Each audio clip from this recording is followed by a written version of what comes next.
안녕하세요. 알고리즘의 다섯 번째 이야기, 그리디 알고리즘 시작하겠습니다. 오늘은 타입 2 그리디 알고리즘에 대해서 이야기하겠습니다. 타입 2 그리디 알고리즘의 특징은 뭐냐? 제약 조건을 고려하는 그리디 알고리즘을 말합니다. 그래서 오늘은 액티비티 실렉션, 냅색 프로블럼, 크로스커스 알고리즘까지 이야기를 하도록 하겠습니다. 그럼 먼저 액티비티 실렉션부터 얘기를 해보죠. 그래서 액티비티 실렉션이라고도 하고 인터벌 스케줄링이라고도 합니다. 우리말로는 회의실 배정 이런 식의 이름으로도 알려져 있습니다. 이 액티비티는 첫 번째 시작하는 시간하고 끝나는 시간이 정해져 있습니다. 그렇죠? 그래서 몇 시에 시작해서 몇 시에 끝난다 이렇게 표시가 되어 있는 거죠. 그래서 이게 시작하는 시간, 이게 끝나는 시간이 됩니다. 그리고 모든 액티비티는 같은 이익이 발생합니다. 길어도 또 짧아도 같은 이익이 발생한다라고 하는 거죠. 자, 그런데 이 액티비티는 실제로 액티비티는 이렇게 서로 시작하는 시간과 끝나는 시간이 겹쳐서 배정될 수 있습니다. 하지만 이렇게 겹치는 액티비티는 두 개를 동시에 하지는 못해요. 하나밖에 못합니다. 그래서 이렇게 겹치지 않는 액티비티들, 얘는 시작 끝나는 시간이 서로 겹치지 않죠. 그래서 이런 걸 우리가 컴패터블 하다라고 합니다. 컴패터블한 액티비티만 둘 다 할 수 있는 거예요. 자, 이제 우리에게는 n개의 액티비티가 주어져 있습니다. n개의 액티비티가 주어져 있기 때문에 각각의 액티비티에 대해서 이게 첫 번째 액티비티, 이게 두 번째 액티비티, 땡땡땡, 이게 n번째 액티비티까지 이렇게 있는 거죠. 예를 들어서 여기서 보면은 n이 8입니다. 8개의 액티비티입니다. 그래서 첫 번째 액티비티는 여기서 시작해서 여기서 끝납니다. 두 번째는 여기서 시작해서 여기서 끝나고 세 번째는 여기서 시작해서 여기서 끝납니다. 자, 무슨 얘기인지 아시겠죠? 이런 식으로 액티비티들이 쭉 있어요. 이럴 때 과연 나는 여기서 최대한 몇 개의 액티비티를 할 수 있느냐라고 하는 겁니다.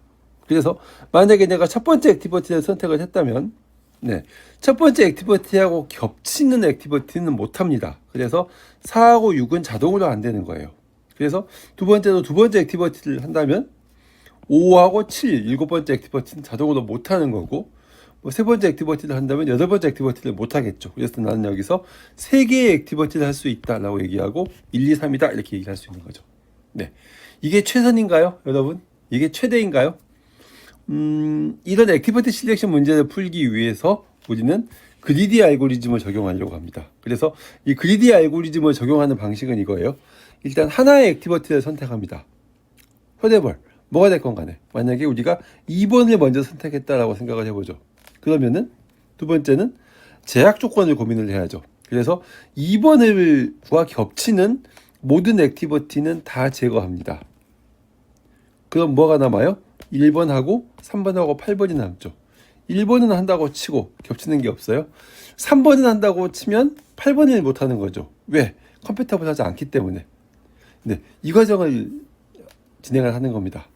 자, 그럼 여기서 이제 우리는 가장 중요한 요소를 결정을 해야 되죠. 어떤 액티비티를 선택을 할까요? 그리디 알고리즘은 대부분의 그리디 알고리즘은 우리가 원하는 원소를 이렇게 쭉 정렬해서 수행을 하는데 어떤 기준으로 정렬할까요? 라는 질문을 하는 겁니다. 첫 번째 선택 기준입니다. 가장 먼저 시작하는 녀석. 즉 무슨 말이에요?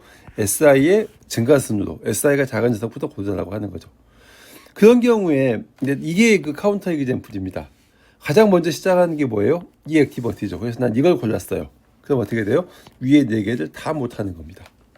만약에 얘를 고르지 않고 위에 있는 녀석을 골랐다면 4개를 할 수 있겠죠. 그렇습니다. 그래서 SI가 작은 녀석, 가장 먼저 시작하는 액티비티부터 고르자는 것은 혹입니다. 두 번째는 가장 짧은 액티비티를 선택하는 겁니다. 그래서 이 셋 중에 보시면은 얘가 제일 짧죠. 그래서 얘를 선택하는 겁니다. 즉 EI와 SI의 차이가 미니멈인 녀석부터 고르자는 건데 이걸 고르면 어떻게 돼요? 이거 2개를 못합니다. 그렇죠? 그래서 이걸 안 고르면 2개를 할 수 있기 때문에 얘도 좋은 전략이 아닙니다. 자, 그럼 가장 덜 겹치는 액티버티를 선택합시다. 보세요. 이 중에 가장 덜 겹치는 게 어떤 건가요? 이 액티버티는 하나, 둘, 세 개가 겹치는 거죠. 이 액티버티는 하나, 둘, 셋, 네 개가 겹치는 거고, 얘도 네 개죠. 얘도 세 개입니다. 얘는 몇 개가 겹쳐요? 하나, 둘, 셋, 넷, 네 개가 겹칩니다. 얘도 네 개, 얘도 네 개죠.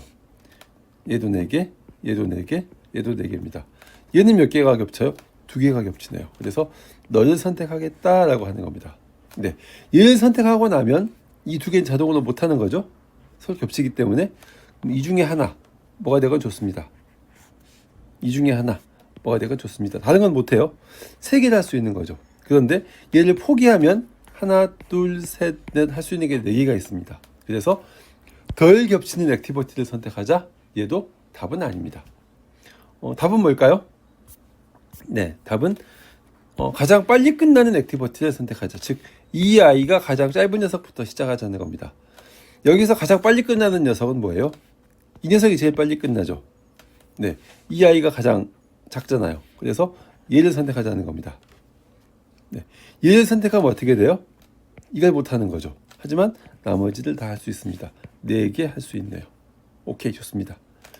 여기서는 뭐가 제일 이 아이가 빨리 끝나요? 이게 제일 빨리 끝나죠. 이게 제일 빠르죠. 그래서 얘를 선택합니다. 그럼 어떻게 돼요? 얘를 못하죠. 왜냐면 이게 겹치기 때문에. 그래서 이걸 할 수 있으니까 2개 할 수 있는 겁니다. 여기서는 이게 제일 빨리 끝납니다. 그래서 이걸 선택해요. 그러면 이걸 다 못하죠. 그 다음 빨리 끝나는 녀석, 얘가 그 다음 빨리 끝나죠. 얘를 선택합니다. 얘를 못하죠. 그 다음 빨리 끝나는 거, 얘가 가장 빨리 끝납니다. 얘를 선택해요. 못하고 얘를 선택하고 이렇게 4개를 할 수가 있다는 겁니다. 네, 그렇죠. 이런 알고리즘을 이제 우리가 그리디 형태로 정리를 해보자면 이게 그리디 알고리즘의 기본 형태고요.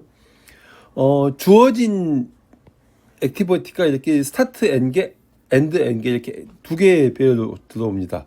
그럼 여기서 우리는 이 아이가 증가하는 순서로, 즉 빨리 끝나는 녀석부터 정리를 해서 PQ에 저장하자는 거죠.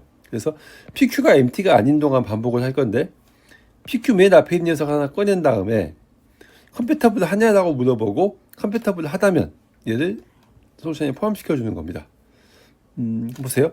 이와 같은 액티비티가 있어요. 그러면은 여기서 입력은 뭐 1, 2, 3, 4, 5, 6, 7, 8 들어오겠지만 얘가 어떻게 정렬이 되냐면 네, 이 아이의 증가순위입니다. 제일 빨리 끝나는 게 뭐예요? 이 아이가 1번이 제일 빨리 끝나죠. 그래서 1번. 그 다음 빨리 끝나는 게 4번이네요. 4번. 그 다음 빨리 끝나는 게 6번입니다. 6번. 그 다음 빨리 끝나는 게 얘네요. 2번. 그 다음이 얘네요. 7번. 그 다음 얘 5번. 3. 그 다음이 8. 이런 순서로 정렬한 다음에 화일 루프를 들어가라고 하는 거죠. 네. 화일 루프 들어오면 어떻게 돼요? 맨 처음에 네. Q 맨 앞에 있는 녀석을 먼저 가져옵니다. 1번을 가져와요. 그래서 1번을 선택하는 거죠. 네. 1번을 선택을 하고 그 다음에 다시 루프를 돌아서 2번을 쳐다볼 건데 2번은 네, 1번이랑 겹치죠. 안 됩니다. 통과. 그 다음은 3번을 쳐다볼 텐데 3번은 1번하고 겹치지 않죠. 오케이, 3번 선택. 그 다음 4번 3이랑 겹치죠. 통과. 그 다음에 5번을 선택할 겁니다. 5번 선택. 그죠? 그래서 현재 4번 포기하고 2번 포기했어요. 그래서 현재 1, 3, 5가 솔루션에 있습니다. 5번을 선택하고 나면 어떻게 돼요? 6번 여기 있는 녀석이죠. 포기. 그 다음에 7번 여기 있는 녀석 포기. 그 다음에 빨리 끊는 녀석인 8번을 선택을 하면 이렇게 솔루션이 되고 9번 포기. 그래서 이게 답이 되는 겁니다. 네. 이런 식으로 답을 만듭니다. 이와 같은 액티비티 실렉션 구조를 이제 우리가 구현하기 위해서는 네, 각각의 액티비티, i번째 액티비티에 대해서 SI, EI라고 하는 이 세 개의 값을 우리가 가지고 있어야 됩니다. 그래서 여기서 이걸 우리가 EI하고 SI를 바꿔서 EI, SI 순으로 쓸 것이고 왜? EI의 오름차 순으로 정리할 거니까요. 그리고 i번째라는 i를 맨 마지막에 써주면 이와 같은 자료 구조를 이와 같은 페어를 이용해서 우리가 만들 수 있습니다. 앞에 2개를 페어로 묶고 묶인 녀석하고 i를 또 페어로 묶어서 사용하면 되는 거죠. 네. 그래서 이렇게 하나씩 읽어드릴 때마다 end 타임, 스타트 타임, 프로세스 이름 이렇게 이제 저장을 하고요. 그 다음에 이걸 해결하는 과정에서도 우선순위 Q는 이와 같은 값들이 들어가도록 우선순위 Q를 만듭니다.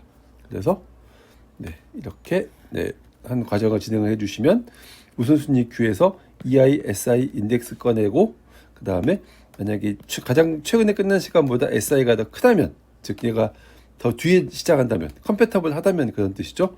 그 부분에 대해서는 이런 식으로 처리해주면 됩니다.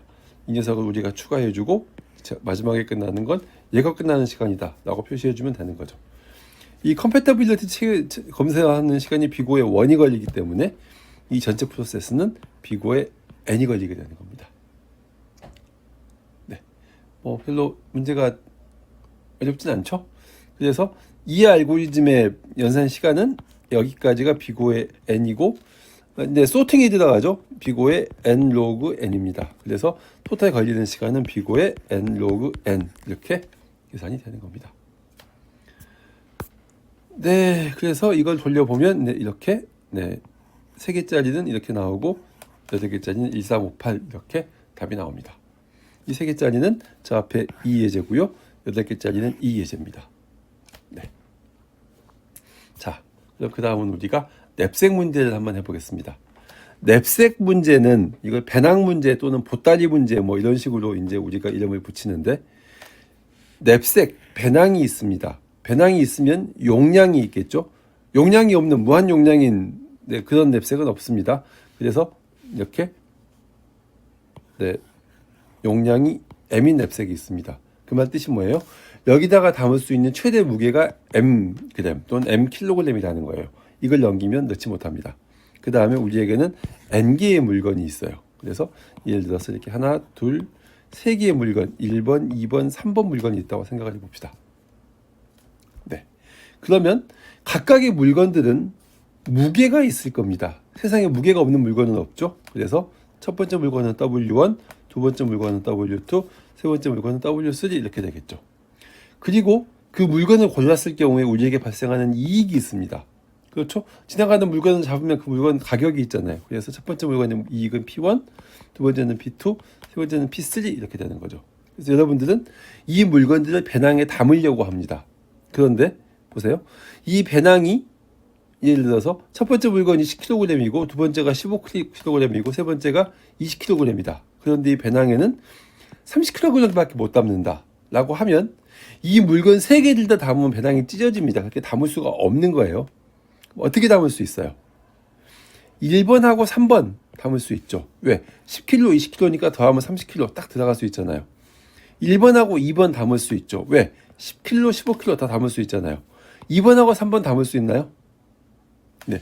2번하고 3번을 담으려면 2번은 15kg니까 다 담을 수 있습니다. 하지만 3번은 20kg인데 보세요. 30kg인 곳에 15kg를 담으면 남은 용량은 15밖에 안 남죠. 그래서 3번은 쪼개서, 그죠? 이 중에 15만 쪼개서 담을 수가 있는 겁니다. 네. 이 문제는 물건을 쪼갤 수 있다라고 하는 프랙셔널 냅색 또는 컨티뉴어스 냅색 문제입니다. 그래서 이 물건을 내가 얼만큼 담을지를xi라는 값으로 표시합니다. xi가 1이면 뭐예요? 다 담는다. 하나도 안 남기고, xi가 0이면 뭐예요? 안 담는다. xi가 0.5면 뭐예요? 반만 담는다. 뭐 이렇게 하는 거죠. 자, 그럼 보세요. 여러분들의 최대 이익을 올리기 위해서, 이익을 최대화하기 위해서 물건을 어떻게 배낭에 담아야 할까요? 배낭에 담은 물건의 무게는 배낭의 무게 m을 초과할 수 없습니다. 그래서 답은 뭐냐? 이 x가 답입니다. 첫 번째 물건 다 담았어요. 1. 두 번째 물건 안 담았어요. 0. 세 번째 물건 반만 담았어요. 0.5. 이 값이 답인 거죠. 네. 그래서 실제로 이 문제를 이제 수식으로 표현하면 이렇습니다. 이게 뭐죠? i번째 물건을 담은 양이죠. 네. i번째 물건의 무게는 wi이기 때문에 다 담았으면 1 곱하기 wi, 안 담았으면 0 곱하기 wi, 반만 담았으면 wi가 0.5 이렇게 되겠죠. 이게 xi인 겁니다. 이 값은 우리가 i번째 물건을 담은 양이고요. 모든 물건을 담은 양, 다 시그마 하면 되겠죠. 이게 냅색의 용량보다는 작아야 됩니다. 이게 이 그리디 알고리즘에서 우리가 지켜야 되는 제약 조건입니다. 이럴 때 우리가 원하는 건 뭐예요? 이익이죠. i번째 물건으로부터 발생하는 이익은 우리가 어떻게 계산할 수 있냐면 i번째 물건의 가격 그리고 곱하기 이 물건은 얼만큼 담았는지 XI로 결정이 됩니다. 네, 이게 10원인데 다 담았으면 10원만큼의 이익을 볼 수 있는 거고요. 안 담았으면 빵원 이익은 없습니다. 반만 담았으면 5원만큼의 이익이 발생하는 거죠. 그래서 P 곱하기 X 이게 그 물건으로부터 발생하는 이익입니다. 우리가 원하는 건 뭐예요? 이걸 다 더했을 때 얘를 최대화시켜라 라고 하는 거죠. 네, 이걸 결정하는 X는 뭐냐라고 하는 겁니다. 예를 한번 볼까요? 네, 물건이 3개 있어요. 냅색의 용량은 20입니다. 그때 첫 번째 물건의 이익은 첫 번째 물건을 고르면 25, 두 번째 물건은 24, 세 번째 물건은 15만큼의 이익을 줍니다. 그리고 물건의 무게는 첫 번째 물건은 18, 두 번째 물건은 15, 세 번째 물건은 10만큼의 무게를 가지고 있는 거죠. 이럴 때 내가 물건을 어떻게 담아야 가장 이익이 클까? 라고 하는 겁니다. 네, 첫 번째 물건을 다 담는다. 1번 다 담는다. 올 선택입니다. 2번 반만 담는다. 2분의 1만 담는다. 3번 안 담는다 라고 했을 때 네, X1은 1이 될 것이고 X2는 0.5가 될 것이고 X3는 0이 돼서 이게 답이 되는 거죠. 이 냅색 문제의 답은 최대 이익이 답이 아니고 각 물건을 얼만큼 담는지를 나타내는 X가 답입니다. 네, 어떻게 물건을 고를까요? 가장 쉬운 방법은 비싼 물건부터 고르는 겁니다. 다시 말해서 P의 내림차 순으로 고르는 거죠. 네, 제일 비싼 건 P1이 25, 1번 물건입니다. 두 번째는 P2, 24, 3번 물건입니다. P3가 15. 네, 냅색의 용량이 20이라고 했어요. 그래서 1번 물건을 25를 담으면, 네, 1번 물건은 무게가 18입니다. 그래서 20에서 18을 뺀 이만큼밖에 공간이 안 남아요.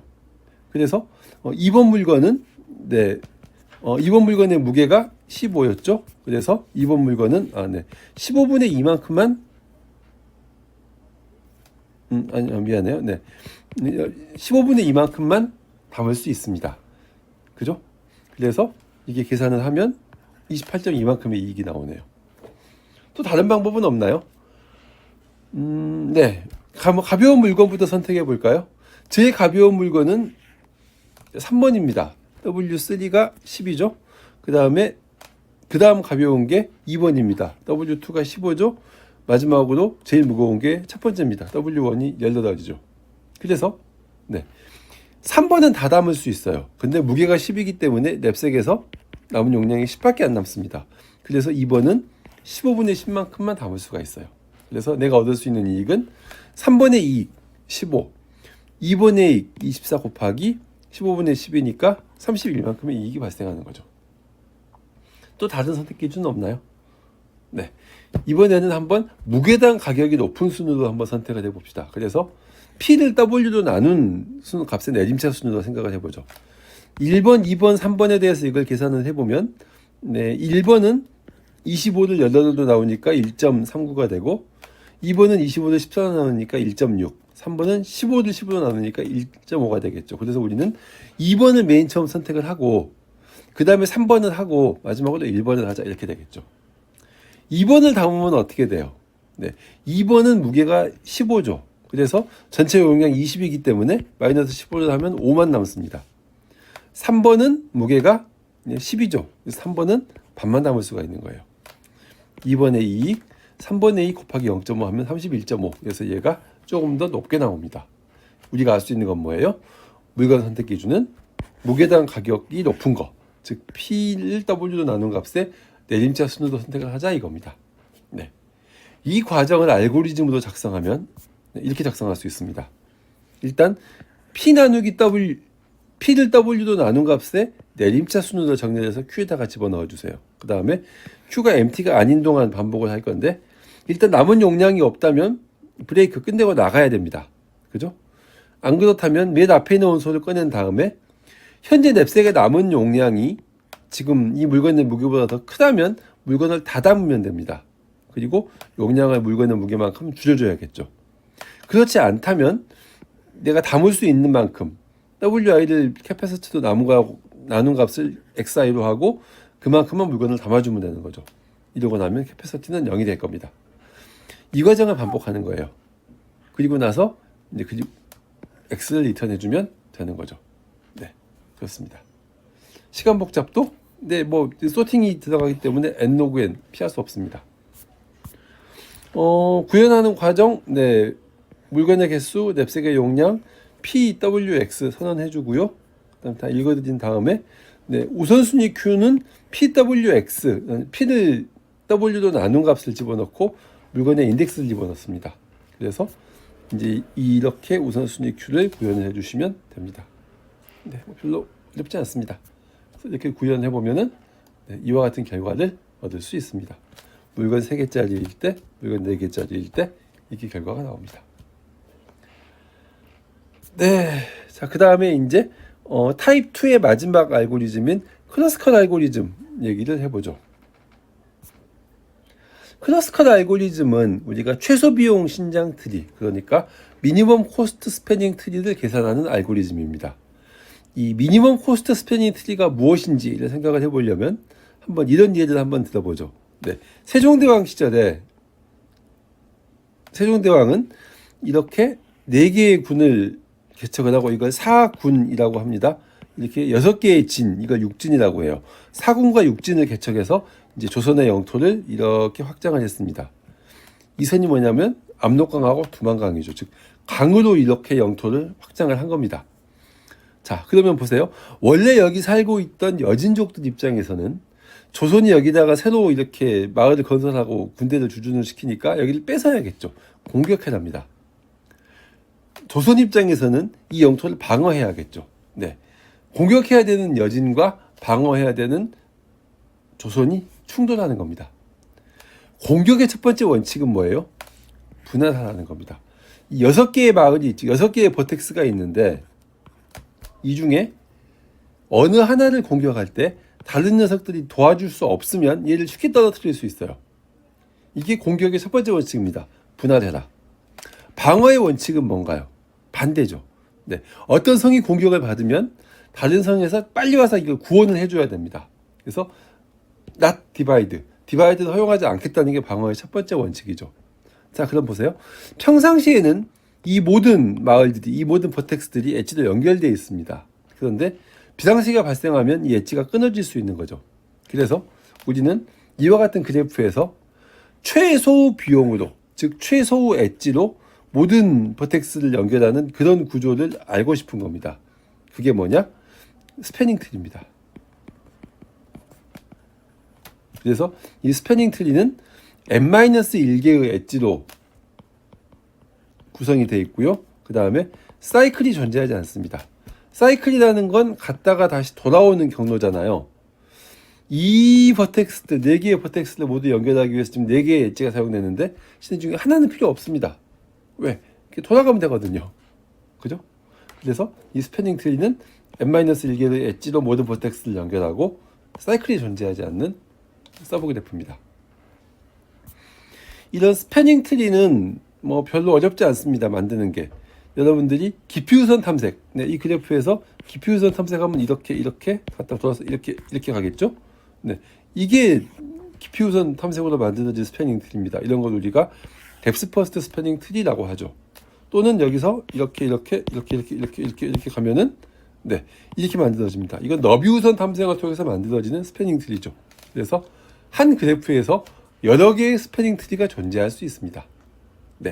그런데 최소 비용 신장 트리, 미니멈 코스트 스패닝 트리는 웨이티드 그래프에서 계산을 합니다. 즉 이렇게 엣지에 웨이트가 있는 거죠. 그러면 우리가 알고 싶은 건 이거예요. 어떤 스패닝 트리를 이렇게 만들었는데 그때 웨이트를 다 더한 값이 최소 값인가요? 라는 질문을 하는 겁니다. 이거 쉽지 않죠. 그래서 이걸 계산하는 게 이제 이 클러스컬 알고리즘입니다. 실제로 이런 미니멈 코스트 스패닝 트리는 만드는 알고리즘이 대표적인 알고리즘이 클러스컬 알고리즘하고 프림 알고리즘이 있습니다. 클러스컬 알고리즘은 엣지를 추가해 가면서 만드는 미니멈 코스트 스패닝 트리 알고리즘이고요. 네, 1956년도에 발표가 됐습니다. 그리고 프림 알고리즘은 버텍스를 하나씩 추가하면서 만드는 알고리즘인데요. 네, 이것은 1930년도에 그 야닉이라고 하는 사람이 처음에 발표를 했고요. 그 다음에 57년도에 프림이 이 알고리즘을 받아서 이제 본인의 알고리즘을 제안을 했고, 나중에 이제 다익스트라가 이 알고리즘을 더 잘 다듬었습니다. 자, 그럼 우리는 클러스컬 알고리즘부터 보도록 하겠습니다. 클러스컬 알고리즘은 그리디 알고리즘이고요. 네, 엣지 기반으로 만듭니다. 그럼 대충 눈치를 챘죠. 웨이트가 낮은 엣지부터 추가하겠다. 네, 그렇습니다. 이렇게 추가할 건데, 스패닝 트리는 사이클을 허용하지 않는다고 했죠. 그래서 사이클이 발생하는 경우에는 피저빌리티를 체크를 해서 그런 경우는 배제해야 됩니다. 네. 자, 그래서 실제로 클러스컬 알고리즘은 이렇게 작동을 합니다. 엣지들을 오름차 순으로 정렬한 다음에 하나씩 꺼내요. 그래서 한 녀석을 꺼내서 그 엣지를 추가할 경우에 사이클이 발생하지 않는다면 그 엣지를 추가합니다. 그리고 만약 발생한다면 갖다 버리는 거죠.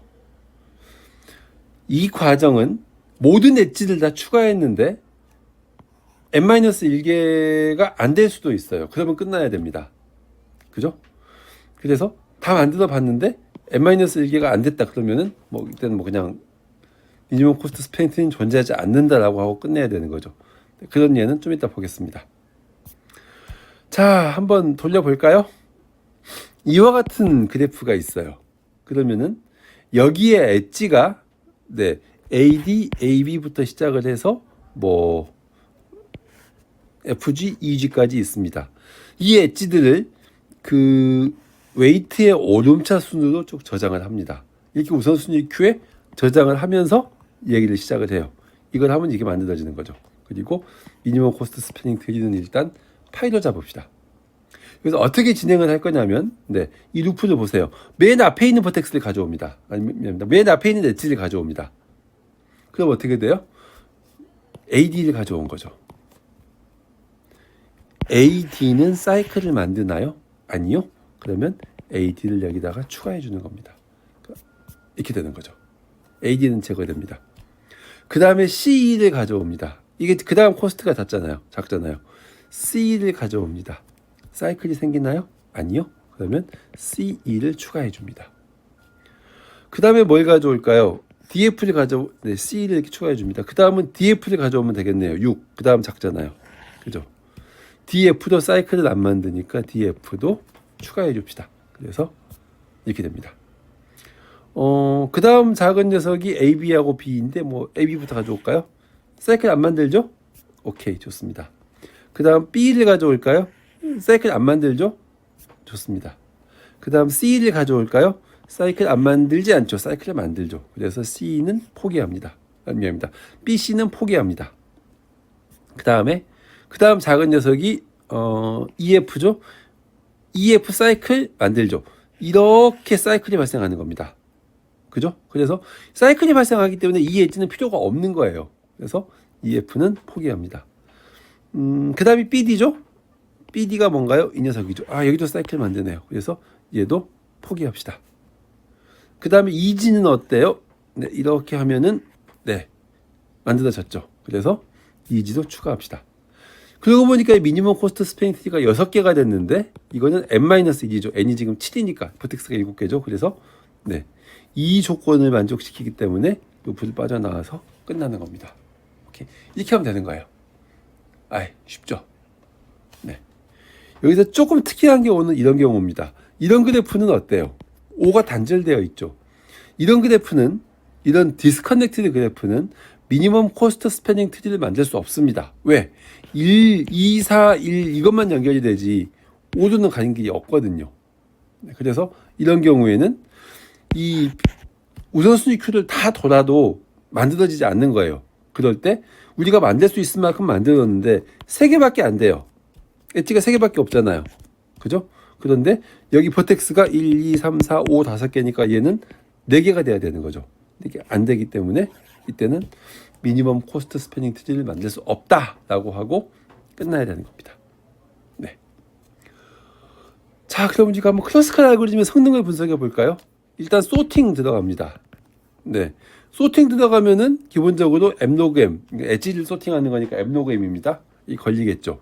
그리고 이 while 루프 돌고 뭐 n번 돈다고 칩시다. 한 번 할 때마다 엣지하나씩 추가하면 사이클이 형성되는지를 검사해야 되는데, 네. 사이클이 형성되는지를 검사하는데 걸리는 시간은, 네, 보세요. 여기서 DF가 사이클을 형성하나요? 라고 물어본다면, 네, 이건 쉽습니다. 왜? 얘는 비짓을 안 했거든요. 그래서 얘는 그냥 한 번에 처리가 됩니다. 근데 B는 사이클을 형성하나요? B하고 E는 다 방문을 했어요. 그래서 둘 다 비지트가 1입니다. 근데 사이클을 형성해버리죠. 형성 안 하죠. 오케이, 좋습니다. 근데 보세요. B, C는 둘 다 비지트를 했지만 사이클을 형성해버립니다. 그래서 비지트 가지고는 우리가 사이클 형성했는지 안 했는지를 확인하기가 쉽지가 않아요. 사이클 형성했는지를 확인하는 방법은 DFS를 해봐야 됩니다. 그래서 보세요. M에서 DFS를 했던 이 자기가 만든 미니멈 코스트 스패닝 트리에서 F를 방문하지 않죠. 오케이. 네. B에서 DFS를 했던 E를 방문하지 않죠. 오케이. 여기 B에서 DFS를 했더니 갔다가 돌아오면 C를 방문합니다. 노, 이렇게 되는 거죠. 그래서 결국 DFS를 통해서만 사이클을 확인할 수 있는데, 네, 그때는 DFS의 시간 복잡도가 비고의 n 플러스 m이기 때문에 앞에 n을 곱해서 비고의 n제곱 이만큼의 시간 복잡도가 나오게 됩니다. 네, 뭐 이거는 뭐 우리가 어쩔 수가 없죠. 네, 이건 안 좋습니다. 그죠?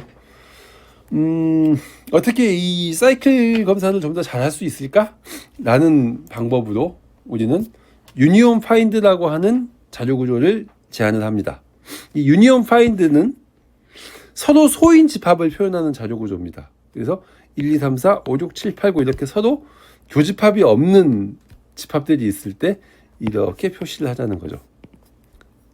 네, 각 집합에 대해서 대표 원소를 하나씩 뽑을 거예요. 이걸 레이블이라고 합니다. 그래서 가장 작은 수를 레이블로 하자면 앞에 있는 집합은 1이 가장 작은 수죠. 그래서 1이 레이블입니다. 너는 어느 집합에 속하니? 1번 집합이요. 1번 집합이요. 1번 집합이요. 이렇게 하는 거죠. 그 다음 5가 레이블이니까 나는 5번 집합에 속해요. 나는 7번 집합에 속해요. 이렇게 되는 겁니다.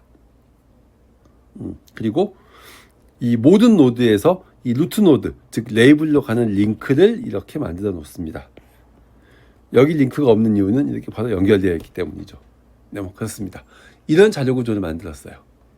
이 자료 구조를 가지고 우리가 하고 싶은 연산은 첫 번째 파인드 연산입니다. 너는 어느 집합에 속해 있니? 이걸 쉽게 찾을 수 있죠. 어떻게 해요?